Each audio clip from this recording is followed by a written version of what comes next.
What's going on, everybody? It's your boy Chris. Welcome back to Game Chat. Today, I'm here with Declan Collins, of course. We have a draft video for you today. We have five prospects, our favorite five prospects. We're gonna go over them, break them down, talk about player comparisons, their pros and cons, and just where we can see them going in the draft. And yeah, without further ado, fire it up. Okay, so I'm going to start with my favorite prospect in the draft. I can see him going anywhere from like 4 to 8. My prospect is AJ Griffin out of Duke. I really like him because he's kind of like a two-way player. He's very athletic. He's a very high energy player. My player comparison for him is Zach Levine light plus defense because this guy can score from all over the floor. He's coming off the bench for Duke, kind of like Devin Booker in Kentucky. But he's shooting 50, 48, and 76. So that's very efficient stuff. He's on a team with Mark Williams and Paulo Banchero, but as well, he's very efficient, super bouncy. He's a high IQ player. I see a lot of Yeah. comparisons with Jimmy Butler for him, but Jimmy Butler doesn't have that bounce that AJ Griffin has, which is why I said Zach Levine light plus defense because he is a very good defender. All right, so my first prospect, I'm gonna go with Dyson Daniels. Now, the Australian guard, he's 6'6", 200 pounds from Australia. Like I said, he's playing in G League Ignite right now. He's averaging about 11 points per game on like 40 and 20, 40 from the field, 25 from deep. Now, the three-point shot is something that is concerning to some people, Yeah. but he's taking 4 threes a game. So clearly his coaches have belief that he can be a good shooter.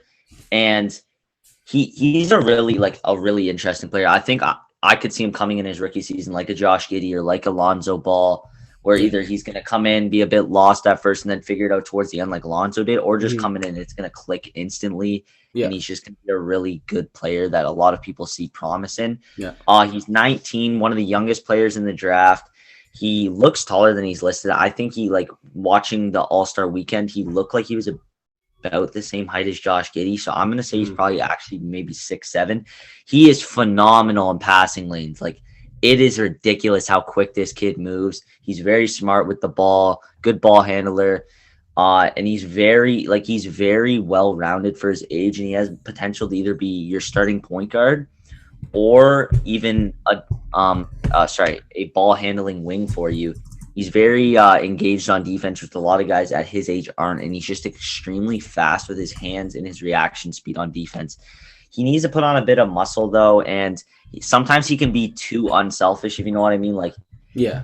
he just is not looking for his own shot ever, and he's just being like it's just yeah.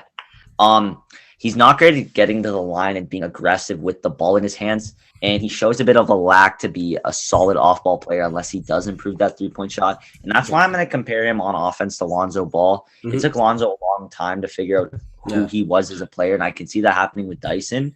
Yeah. And on defense, I'm going to give him some Matisse Thybulle comparisons. I think Oh he's so wow. quick and shit. Like not to the level Matisse Thybulle is, but the way Mhm. he moves in passing lanes is so similar to Matisse Thybulle. I'm not just saying that because they're both Australian. And I wanted to also mention like some of the teams that I see him fitting with. And the number one is the Washington Wizards. I think they're really struggling to like find that point guard. And in my opinion, it could be Denny, but I don't see He them sucks. think. Okay, that's not fair. My next player, another Duke Devil prospect. He's a sophomore, 7 foot big. Mark Williams. My comparison to him is DeAndre Jordan. He's averaging like 11, 7, and 3 blocks a game. He's a very high energy player. He's a vertical athlete. He can pull down rebounds. He gets blocks. And that's exactly what DeAndre Jordan does. Mark Williams cannot shoot, or he doesn't shoot. Like he literally has not attempted a three in his college career because he just can't shoot. But I find that not to be the case because he's shooting 75% from the line. And I feel like if you're somewhat successful from the line, you can develop a mid range, which could end up For sure. developing into a three. He's 100%. he's he's he's kind of like an old school big where he doesn't have that versatility scoring wise. But I feel like he's 7 foot 245. I think he can bully guys in the paint, and I think that honestly, maybe a year of development, and I think he'll be good. I see him getting drafted anywhere from 18 to 25. I would have liked the Raptors to draft him, but they kind of messed up badly, like we were talking about, and Go check out that video because we it can't didn't do draft as him. good as we thought it would. Can't draft him. But I would have liked to see him in Toronto. Finally, someone who's above 6'9" and not a wing player. But All right, I'm gonna go to my next prospect. It is Keegan Murray out of Iowa. So Keegan Murray is a sophomore. He's 21 years old. That's a big concern for a lot of people. I don't have a problem with old rookies, but when you look yeah, at guys like Obi Toppin who rose up and became like the best player in college and then get drafted and are just bums, yeah, that's a concern I have with Keegan Murray. But other than that, he's 6'8", 225, a nice frame. Like he has an NBA ready body. I'd say it's very similar to what Jason Tatum's build is like now, where he's just big and like like he's not all muscle. He's not muscle to the level Jason Tatum is because he doesn't have the ability to be in the gym every hour of the day like Tatum can because this is his profession. He's getting paid to do it. yeah. But like he has such a nice build, and then you look at his averages. I mean, 25 points per game, 58 from the field, 38 from deep, 9 rebounds, 2 blocks, and a steal. Like it's insane how high he's jumped up since last year. He was only playing about 18 minutes last year. He's averaging 7 points. He didn't play very much that season. I think he played maybe 20 games. And in 31 games this season, he's doing that on 31 minutes a night. And that's a very impressive to me. And I think it's going to be impressive to a lot of teams. The biggest concern with it is this may just be a fluke season. Some college players have this. And especially with the whole of Luka Garza, they don't really have a guy who's demanding the ball. And it's just a bunch of, like, they're not facilitators, but they're not ball dominant players. So they have someone who needs to get shots. And he's like the only guy who is taking that many shots and being that aggressive on offense. He can shoot, he can block shots. He's fantastic in the low post. And my biggest thing with him is he is such a quick player against bigs because he's too quick to be guarded by bigs, but he's too massive and like built to be guarded by wings. So he's such a mismatch no matter who's guarding him. And that's why I'm going to give him a Julius Randle comparison. I mean, look at Julius Randle last season. He was playing more of a 5, and he was just dominating people because he was too quick for centers, too big for wings.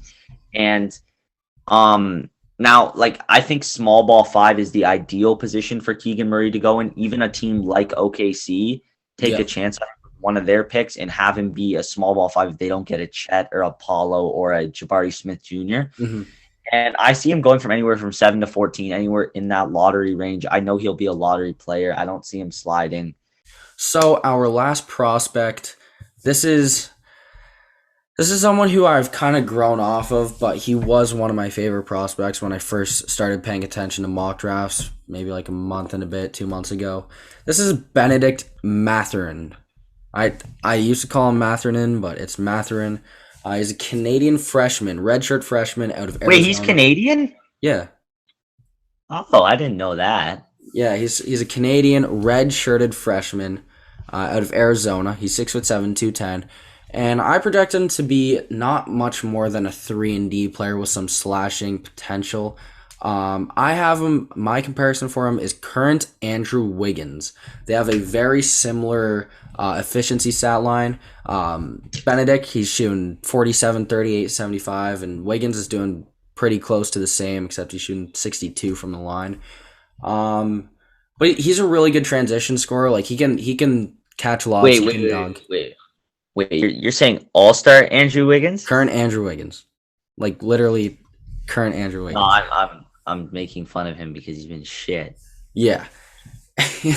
Anyways, the only reason I only have him as a 3-and-D player right now is because he doesn't attack the basket in half-court sets. Like he'll regularly settle for the jumper, and it does go in the college game, but I don't think that'll be the case in the NBA. So I do hope he develops a bit of a drive to the basket kind of motive. But in college, he's been a good player. He's a 3-and-D guy, but I don't know what to think of him because I really like his game. Just he doesn't look NBA ready, and he's already 20 years old. So, all right. Well, if that is all we have to say, that's it for today's video. If you reached the end, make sure to like and subscribe. You're an OG. Thank you.